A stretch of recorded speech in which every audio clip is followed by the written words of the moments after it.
Assalamualaikum warahmatullahi wabarakatuh. Waalaikumsalam warahmatullahi wabarakatuh. Alhamdulillah wa syukurillah wa la hawla wa la quwwata illa billahil aliyyil azim. Amma ba'du. Apa kabar anak-anakku sekalian? Alhamdulillah baik, Pak. Alhamdulillah Aman. baik. Kita akan langsung mempelajari materi. Untuk itu sebelum kita mempelajari materi ini berbeda malaikat dan manusia, marilah kita bersama-sama baca basmalah. Bismillahirrahmanirrahim. Baik, langsung saja. Bapak akan menjelaskan pengertian malaikat dan manusia. Apakah sudah tahu perbedaan malaikat dan manusia? Pernah dengar, Pak, tapi ada rada lupa lah, Pak. Baiklah. Seperti yang kita ketahui, apabila mengulas mengenai dua macam makhluk hidup tersebut, kita dengan mudah menjelaskan secara gamblang. Secara mendasar, malaikat merupakan makhluk hidup ciptaan Allah yang mana mereka bersifat gaib, berbeda dengan manusia. Manusia adalah nyata karena memang bisa dilihat dan dipegang secara utuh. Terlepas dari itu semua, tiga macam makhluk hidup tersebut memiliki banyak perbedaan dari fisik, sifat, dan lain sebagainya. Baiklah, untuk itu marilah kita bersama-sama mendengarkan penjelasan pertama, yaitu malaikat. Malaikat diciptakan oleh Allah Subhanahu wa taala yang terbuat dari cahaya. Terbuat dari apa, Indra? Cahaya, Pak. Cahaya. Berdasarkan dari salah satu hadis Nabi Shallallahu Alaihi Wasallam, malaikat telah diciptakan dari cahaya. Imam kepada malaikat Allah menjadi salah satu bagian dari rukun iman. Iman kepada malaikat di sini memiliki maksud untuk meyakini adanya malaikat, walau kita memang tak bisa melihat mereka, dan yakin jika mereka adalah salah satu makhluk ciptaan Allah Subhanahu wa taala. Malaikat selalu menyembah Allah dan selalu taat akan perintah yang diberikan olehnya. Malaikat juga tidak pernah berdosa, bahkan tak ada seorang pun yang mengetahui jumlah pasti dari malaikat. Hanya Allah Subhanahu wa taala yang tahu. Apakah ada yang tahu jumlah malaikat? Tak ada, Pak. Dan Allah Tak pernah lihat, Pak. Tak pernah lihat. Menurut dari syariat Islam, ada beberapa macam tempat di mana para malaikat enggan untuk datang ke tempat rumah atau hunian itu, dan ada pendapat lain yang mengungkap adanya pengecualian terhadap malaikat tertentu yang akan tetap mengunjungi tempat tersebut. Pendapat ini sendiri telah disampaikan oleh Ibnu Wadah, Imam Al-Qurtubi, dan yang lainnya. Tempat atau rumah yang tak dimasuki oleh malaikat seperti tempat yang dalamnya ada anjing. Yang kedua yaitu tempat yang ada patung. Yang ketiga, tempat yang di dalamnya ada seorang muslim dengan mengacungkan senjata terhadap saudaranya sesama muslim. Yang keempat, tempat yang memiliki bau tak sedap atau menyengat. Kesemuanya di atas tersebut berasal dari dalil hadis sahih yang dicatat oleh para imam seperti Ahmad, Bukhari, Tirmizi, Muslim, dan lain sebagainya. Tak sedikit juga nas hadis yang mengungkap jika malaikat rahmat tak akan masuk ke dalam rumah atau hunian yang di dalamnya terdapat anjing dan pahala pemilik anjing tersebut akan menyusut atau berkurang. Jadi malaikat tidak akan masuk apabila dalam rumah tersebut ada yang mempunyai anjing, dan lain sebagainya. Ciri-ciri malaikat: yang pertama, satu, makhluk gaib. Yang kedua, tak memiliki nafsu.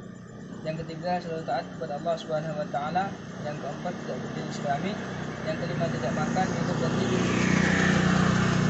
Baiklah, untuk selanjutnya. Oke, sebelum itu Bapak ingin bertanya, apakah sudah paham mengenai malaikat? Alhamdulillah, Pak. Alhamdulillah. Baik, berikutnya yaitu manusia. Apa itu manusia? Manusia adalah Makhluk hidup ciptaan Tuhan. Allah, Pak. Ya, betul. Pada intinya itu seperti itu. Baik. Manusia atau orang bisa diartikan berbeda dari segi biologis, rohani, dan istilah kebudayaan atau secara campuran. Dalam agama dimengerti dalam hubungannya dengan kekuatan ketuhanan atau makhluk hidup. Asal-usul manusia di dalam Islam bisa dijelaskan dalam proses penciptaan manusia yang pertama, yakni Nabi Adam alaihissalam. Nabi Adam alaihissalam merupakan manusia pertama yang diciptakan oleh Allah Subhanahu wa taala dan diberikan ilmu pengetahuan serta kesempurnaan dengan segala macam karakter yang dimiliki. Tujuan utama Allah Subhanahu wa taala menciptakan manusia ialah agar manusia bisa menjadi khalifah atau pemimpin di muka bumi ini. Sebagai apa Allah menciptakan manusia di bumi ini? Sebagai pemimpin atau khalifah. Tidak hanya itu saja, Tugas utama manusia yang lain ialah untuk beribadah dan menyembah Allah Subhanahu wa taala, menjalankan segala perintahnya dan menjauhi segala larangannya. Sebagai salah satu bentuk khalifah di muka bumi, manusia hendaknya bisa menjaga amanat dan dalam menjaga alam dan seisinya. Manusia semestinya memiliki akhlak dan perilaku yang baik terhadap sesama ataupun makhluk hidup yang lain. Yang baiklah untuk selanjutnya yaitu hakikat manusia menurut pandangan Islam. 1. Sebagai hamba Allah.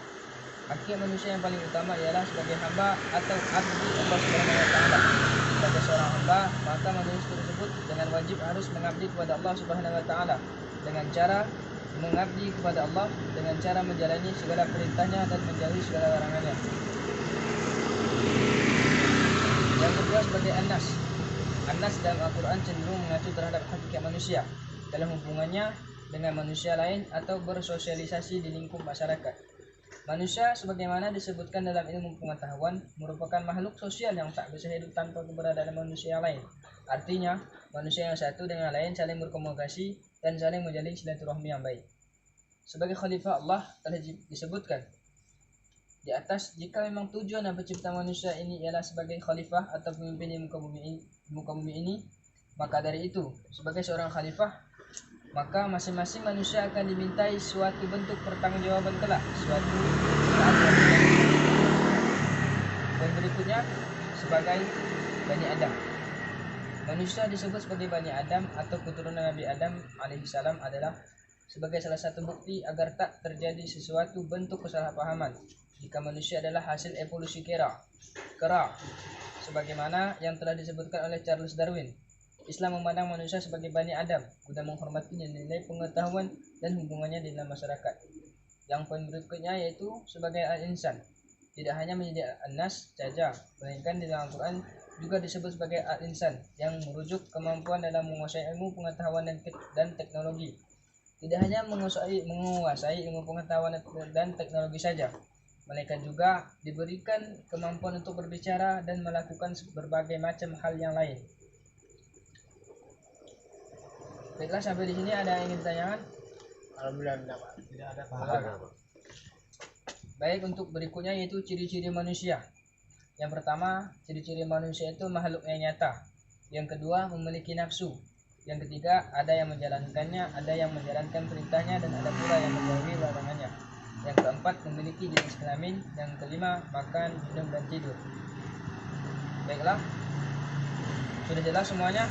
Alhamdulillah. Coba Indra sebutkan ciri-ciri manusia itu seperti apa? Mempunyai hawa nafsu, mempunyai jenis kelamin, makan, tidur, dan lain-lain, Pak. Oke, alhamdulillah sudah paham ya. Alhamdulillah. Nah, kalau tidak ada pertanyaan, mungkin hanya ini saja yang dapat Bapak sampaikan. Kurang lebihnya mohon maaf. Wassalamualaikum warahmatullahi wabarakatuh. Waalaikumsalam warahmatullahi wabarakatuh.